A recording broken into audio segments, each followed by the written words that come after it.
पटना के नौबतपुर में होने वाला कार्यक्रम जिसमें पंडित धीरेन्द्र शास्त्री आए हैं और वो कार्यक्रम 13 से 17 मई तक हो रहा था, जिसमें 15 को पंडित धीरेन्द्र शास्त्री द्वारा दिव्य दरबार लगाया जाने वाला था। लेकिन ये दिव्य दरबार अब नहीं लगेगा और इसकी जानकारी उन्होंने खुद कथा के दौरान 14 मई को दी, जब वो कथा कर रहे थे उसी दौरान दी। लेकिन बोलने के बाद कि दिव्य दरबार नहीं लगेगा, पंडित धीरेन्द्र शास्त्री ने 14 मई को ही लगभग 2 बजे रात को दिव्य दरबार लगाया और ये दिव्य दरबार मंत्रियों और जजों के लिए लगा था।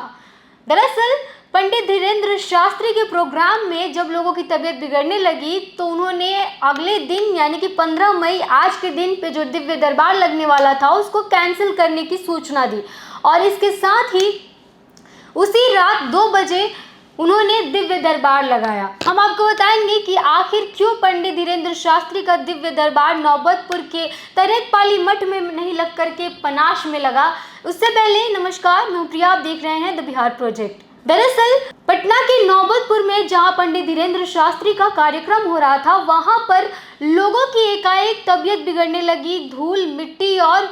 धूप की वजह से, जिसकी वजह से उन्हें वो कार्यक्रम 15 मिनट पहले ही समाप्त करना पड़ा और इसके साथ ही ये घोषणा करना पड़ा कि अगले दिन यानी कि 15 मई को जो दिव्य दरबार लगने वाला था, जिसमें पंडित धीरेन्द्र शास्त्री लोगों की पर्ची निकालते हैं, वो दिव्य दरबार वो नहीं लगाएंगे। इसके अलावा उन्होंने ये बात कही कि वो 17 मई तक कथा कहते रहेंगे, लेकिन इसके साथ उन्होंने ये भी कहा कि दिव्य दरबार लगाना जो है वो पॉसिबल नहीं है, क्योंकि 1.5 लाख से 2 लाख लोगों की व्यवस्था की गई थी तरेतपाली मठ में जहाँ पर ये कार्यक्रम हो रहा है, लेकिन वहाँ पर उम्मीद से कहीं गुना ज़्यादा श्रद्धालु पहुँच गए। हम आपको बता दें कि आशंका ये जताई जा रही थी कि 1.5 से 2 लाख लोग पहुँचेंगे, जिसको लेकर के वहाँ पर शासन और प्रशासन ने और जो वहाँ फाउंडेशन के लोग थे उन्होंने सिर्फ 1.5 से 2 लाख लोगों के रहने की, खाने की व्यवस्था की थी। लेकिन आलम कुछ यूँ रहा कि पूरे बिहार के कोने कोने से लोग वहाँ पर पहुँचने लगे।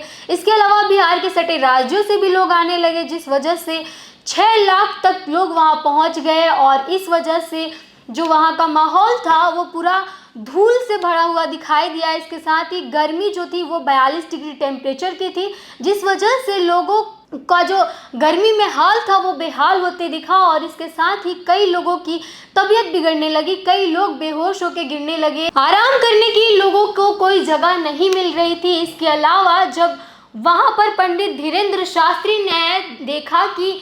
लोगों की तबीयत बिगड़ रही है तो उन्होंने खुद कहा कि कार्यक्रम को आगे बढ़ाना मुमकिन नहीं है। इस प्रकार लोगों की जो तबीयत बिगड़ रही है उसको देखते हुए उन्होंने ये कहा कि अगले दिन जो कार्यक्रम दिव्य दरबार लगने वाला है वो दिव्य दरबार भी अब नहीं लग सकेगा और इसकी सूचना वो प्रेस कॉन्फ्रेंस करके देंगे। लेकिन अचानक ही उनके सचिव का ये सूचना आता है कि जो दिव्य दरबार है वो दिव्य दरबार नहीं लगेगा। लेकिन होटल पनाश के उसी रात होटल पनाश के 8वें माले पे पंडित धीरेन्द्र शास्त्री का दिव्य दरबार लगता है, जहां पर तमाम बड़े बड़े मंत्री और जज वहां पहुंचते हैं। इसके अलावा वहां पर बिहार के पूर्व डीजीपी गुप्तेश्वर भी पहुंचते हैं और इसके साथ ही उन्होंने ये सूचना दी कि जिस प्रकार से लोगों की तबीयत बिगड़ने लगी, भीड़ भड़ाके को देखते हुए ये फैसला लिया गया है कि दिव्य दरबार जो है वो नहीं लगेगा और अगर सूचना इसमें बदलने की कोई गुंजाइश होती है, अगर भीड़ कम होती है और अगर होता है कि बाबा दिव्य दरबार लगाएंगे तो इसकी भी सूचना कल दे दी जाएगी। लेकिन हम आपको बता दें कि पंडित धीरेन्द्र शास्त्री ने साफ ही कह दिया था प्रोग्राम के दौरान ही कि जिस प्रकार से लोगों की तबीयत बिगड़ रही है उस प्रकार से लोगों से ये अपील की उन्होंने कि जो जहाँ है वो वहीं पे रहे। जिन्होंने अपनी ट्रेन की टिकटें कटा ली है वो अपने ट्रेन का टिकट जो है वो कैंसिल कर दे और जहाँ पर वो हैं, फिर चाहे वो उनके घर में हो, मोबाइल फ़ोन में हो, यूट्यूब और टीवी के सहारे वो कथा देखे, कथा सुने, लेकिन ज़्यादा से ज़्यादा संख्या में लोग ना पहुँचे। इसके साथ ही उन्होंने कहा कि जब वो अगली बार आएंगे तो बिहार में दिव्य दरबार ज़रूर लगाएंगे और इसके साथ ही